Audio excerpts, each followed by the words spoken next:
धीरे धीरे आपको हम फिजिक्स, केमिस्ट्री और बायोलॉजी तीनों ही सब्जेक्टों 12th क्लास के लिए अवेलेबल करवाएंगे। अभी आपको आज इंट्रोडक्शन क्लास है जिसमें आपका पहला इंट्रोडक्शन क्लास होगी, उसमें वह है क्या, बायोलॉजी। बायोलॉजी के अंतर्गत देखिएगा, सबसे पहले देखते हैं हम लोग बायोलॉजी।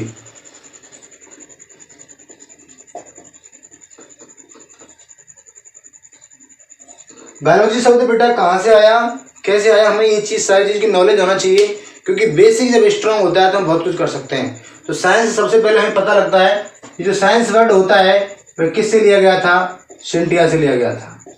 किससे लिया गया था जी, सिंटिया से। और सिंटिया जो ये शब्द होता है वह एक ग्रीक भाषा का शब्द होता है।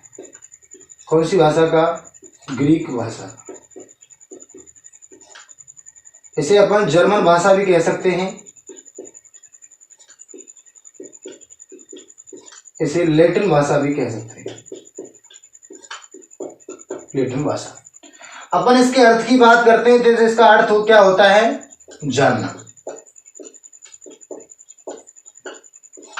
यानी विज्ञान हमें सारी चीज के बारे में बताती है कि हमारे वातावरण में क्या हो रहा है, क्यों हो रहा है, कब हो रहा है, कैसे हो रहा है। सारी चीज का जवाब जो हमें देती है हमारी साइंस देती है। और साइंस देती है तो बेटा हमें सबसे पहले इसकी डेफिनेशन पता होना चाहिए। डेफिनेशन हम लोग देखें तो साइंस की डेफिनेशन क्या होती है, नंबर 1 कि अपन लोग हमारी प्रकृति में सजीवों और निर्जीवों के बारे में अध्ययन करना।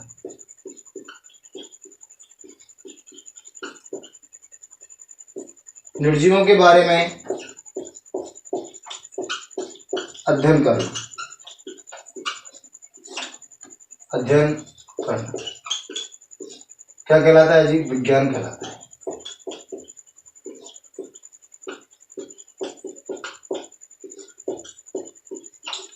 विज्ञान कहलाता है। फिर आपको दूसरी परिभाषा इसकी देखनी हो तो हमारे प्रकृति में क्रमबद्ध तरीके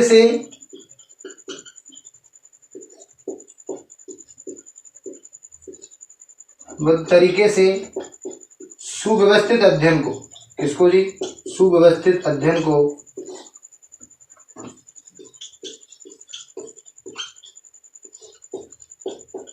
विज्ञान कहते हैं।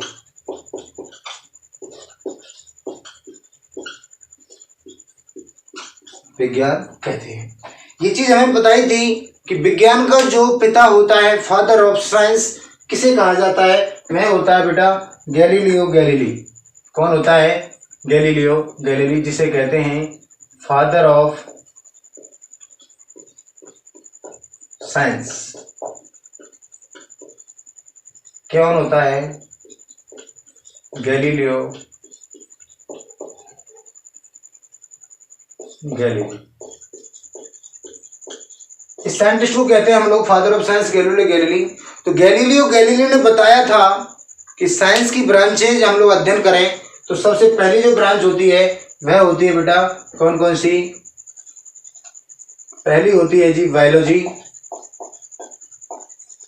दूसरी होती है केमिस्ट्री और थर्ड होती है आपकी फिजिक्स। तो हम लोग सबसे पहले बायोलॉजी के इंट्रोडक्शन की बात करते हैं। तो बायोलॉजी 2 शब्दों से मिलकर बना है, जिसमें पहला होता है बायो और दूसरा होता है लॉगस। देखिएगा सही बच्चे अपनी पेन और कॉपी साथ में लेके बैठे, क्योंकि बेटा इंट्रोडक्शन क्लास लेना भी बेहद जरूरी होता है। यदि आप इंट्रोडक्शन नहीं देख पाओगे तो आप आगे कुछ समझ नहीं पाओगे। तो देखिएगा सबसे पहले अपन बात करते हैं किसकी, बायोलॉजी की। बायोलॉजी 2 शब्दों से मिलकर बना होता है, पहला होता है बायो और दूसरा होता है लॉगस। अब इन बात आती है बेटा दोनों के अर्थ की, दोनों के अर्थ की बात आती है बेटा। तो बायो का जो अर्थ होता है वह क्या होता है बेटा, सजीव। क्या होता है, सजीव भी कह सकते हैं और जीव भी कह सकते हैं। और लॉगस का जो अर्थ होता है बेटा अध्ययन करना।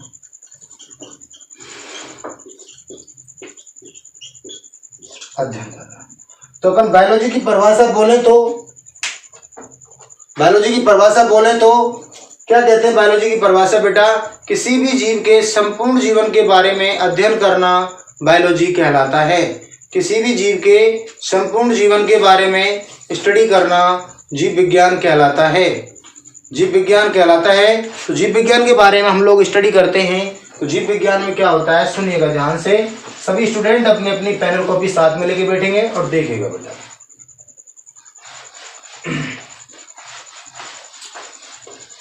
बड़े ही ध्यान से समझना। किसी ने कहा है कि कोशिश करने वालों को कभी हार नहीं होती और जो गहराइयों से डर जाए उसकी कभी नौका पार नहीं होती। तो ध्यान से समझिएगा। इंट्रो क्लास देखिए बेटे। तो बायोलॉजी में हम लोग बोले तो बायोलॉजी हमने परिभाषा बताई। अब बेटे बायोलॉजी की भी दो ब्रांच होती हैं, जिसमें पहला होता है बॉटनी और दूसरा होता है जूलॉजी। बॉटनी जो एक वर्ड है वह बॉटन शब्द से लिया गया था। किससे लिया गया था? बॉटन से। बॉटनी एक वर्ड ग्रीक भाषा के बॉटन शब्द से लिया गया था, जिसका शाब्दिक अर्थ होता है पेड़ पौधे। पेड़ पौधे या चारागाह। और जूलॉजी का जो अर्थ होता है, जू का जो बेटा शब्द वो लेगा था जू प्लस लॉगस से। जू का अर्थ होता है अपने जीव जंतु और लॉगस का जो अर्थ होता है वह होता है अध्ययन करना।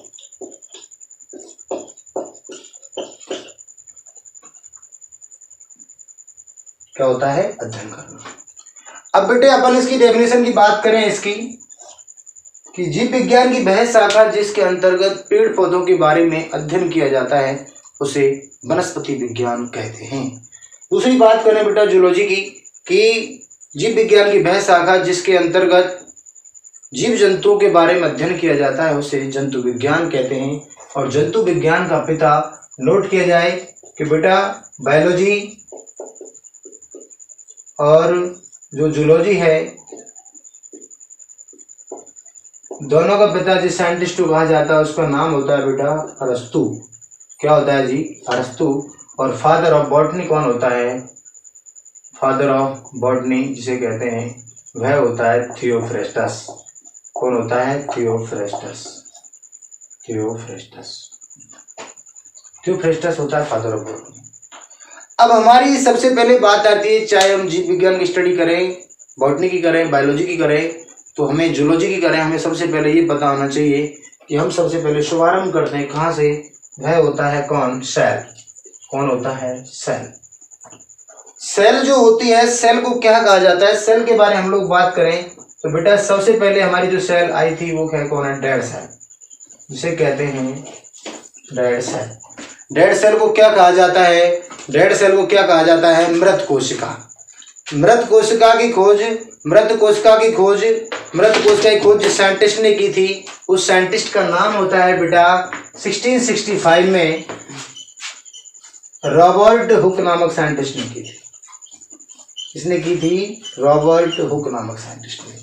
रॉबर्ट हुक नामक साइंटिस्ट ने बताया कि कॉर्क की कोशिका में से मृत कोशिका को खोजा गया है। किसमें से? कॉर्क की कोशिका में से मृत कोशिका को खोजा गया है। कॉर्क कोशिका में से।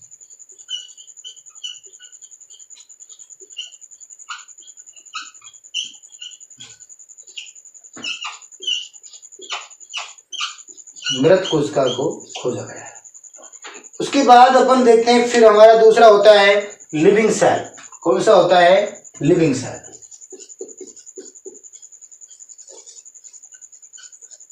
और लिविंग सेल को क्या कहा जाता है? जीवित कोशिका। और जीवित कोशिका की खोज करने वाले साइंटिस्ट थे 1674 में, जिसका नाम होता है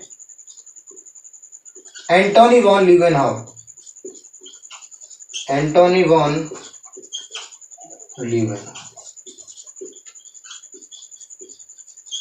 एंटोनी वॉन लीवेनहॉफ। ये हमें पता लगा। अब सेल के बारे में और डिस्क्रिप्शन से अध्ययन करें तो सेल जो हमारी होती है, सेल हम लोग बात करें तो सेल के बारे में कहें, सेल हमारी मानव शरीर की रचनात्मक और क्रियात्मक इकाई होती है।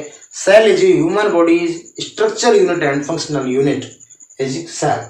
दूसरी हम बात करें, सेल हमारे शरीर की सबसे सूक्ष्म इकाई होती है, सबसे छोटी इकाई होती है। अब बेटा जो सेल का जो ग्रुप होता है वह मिलकर बनाता है कौन? टिश्यू। कौन मिलकर बनाता है? टिश्यू। और टिश्यू मिलकर बनाते हैं ऑर्गन, और ऑर्गन मिलकर बनाता है सिस्टम, और सिस्टम जो मिलकर बनाते हैं वो बनाता है बेटा हमारा कंप्लीट ह्यूमन बॉडी।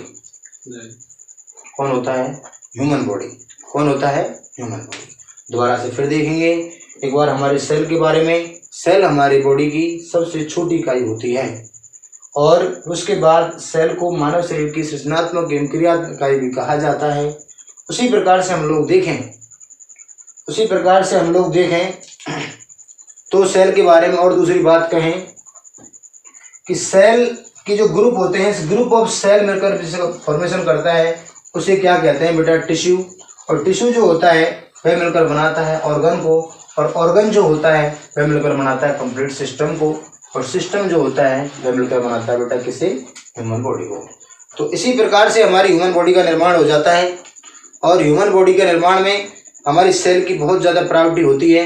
फिर इसके बाद हम लोग देखें तो हमें बहुत सारे सिस्टम, जैसे हमारे टिश्यू की बात करें, जो टिश्यू होता है उसका एक स्पेसिफिक कार्य होता है, विशिष्ट कार्य करता है। उसके बाद हम लोग देखें जैसे ऑर्गन है, हमारा लंग्स है, हमारा एक ऑर्गन है, अंग है, हमारा हार्ट है, हमारा अंग है, एक हमारा पार्ट होता है बॉडी का। उसके बाद अगर हम सिस्टम की बात करें तो हमारे लिए सिस्टम में हमें सबसे पहले पढ़ना होता है डाइजेशन सिस्टम, फिर पढ़ना होता है हमें रेस्पिरेटरी सिस्टम, फिर पढ़ना होता है हमें एक्सक्रीटरी सिस्टम, फिर होता है हमारा ब्लड सर्कुलेशन सिस्टम, फिर होता है हमारा सेंट्रल नर्वस सिस्टम, और फिर होता है हमारा स्केलेटल सिस्टम। इसी प्रकार से बेटा हम 11th और 12th की बायोलॉजी में एक यूनिट पढ़ते हैं प्लांट फिजियोलॉजी, ह्यूमन फिजियोलॉजी, एक सेल स्ट्रक्चर जो हमारी होती है।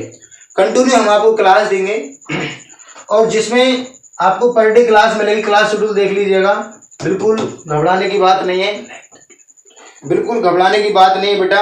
ये हमारे लिए देश के सामने बहुत बड़ी समस्या है। कोरोना एक महामारी का रूप ले रहा है, जिसे कहते हैं महामारी एक बहुत बड़ी समस्या है।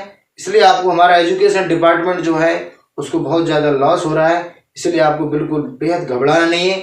अपनी निश्चित शांति के साथ अपने घर में रहिए और अपनी तैयारी कीजिए। हम आपको फिजिक्स, केमिस्ट्री और बायोलॉजी की क्लास इसी चैनल पर हम आपको अवेलेबल कराएंगे, और एनटीपीसी, एसएससी, रीट, पटवार, एलडीसी सबके लिए हम आपको एक क्लास इसमें पर डे मिलेगी, जनरल साइंस की, जीएस की। तो इसी के साथ हम देखते हैं हमारी इंट्रोडक्शन क्लास यहीं एंड होती है, और फिर हम नेक्स्ट डे बात करते हैं। Okay, thank you.